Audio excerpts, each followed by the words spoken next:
We also have to look at the type of culture that we are spreading around the globe. We are the #1 producer of pornography in the world. This is deeply troubling to me as somebody who's trying to raise young boys. Adolescents are always mystified by sexuality. They're mystified by it. But what we're dealing with now on the internet is so deeply troubling. We recently had a courageous owner of hotels in Sweden who began to work on the problem of human trafficking, and when he realized the connection between pornography and human trafficking, he removed pornography from his hotels. This is something that should be honored. It should be news.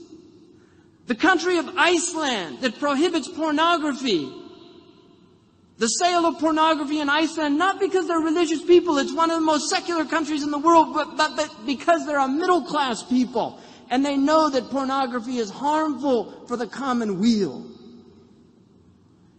But what's worse is that pornography is no longer X-rated. We have in the Video Music Awards a young girl who had millions and millions of followers as Hannah Montana. Millions of young American girls that saw her as something to be emulated, to be looked up at. And in a display of utter degradation, human degradation, to a male or a female. And I don't blame Miley Cyrus. I see her as a victim of a demonic, dehumanizing entertainment culture. In fact, I would call it an occulture, not a culture, because of the occultic undertones in it. It's a dark culture, and this is what our mainstream entertainment is producing. So all of those children that saw her in the Mickey Mouse Club as a young and innocent girl are now twerking, a word that shouldn't even be in our vocabulary. This troubles me about this country.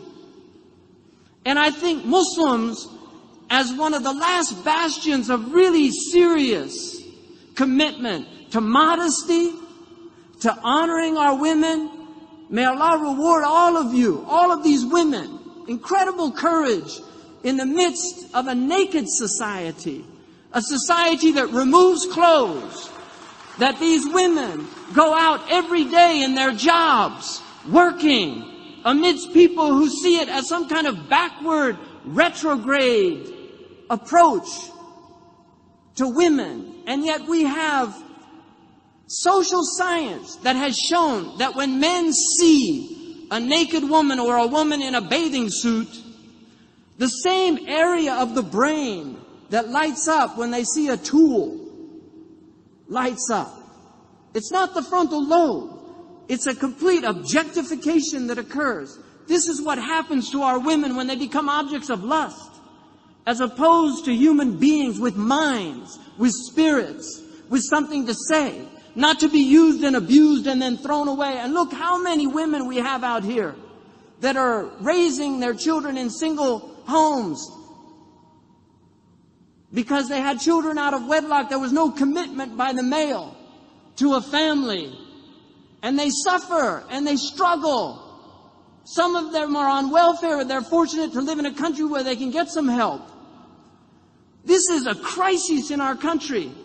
We also have a culture that will not talk about sexually transmitted diseases in any honest way. Every single thing that is harmful for you in America, they'll warn you about. They'll warn you about donuts. They'll have commercials about fatty foods. Everybody knows potato chips are not good for them. Everybody knows that French fries aren't good for them. They know that cheesecake's not good for them.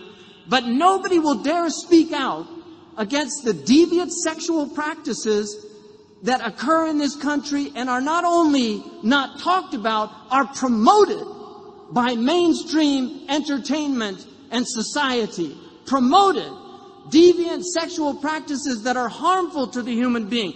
Pathogenic sexual practices that cause serious diseases. This isn't like a fatty food that takes time, many years before it accumulates and causes a heart attack. This is a one-time possible death sentence.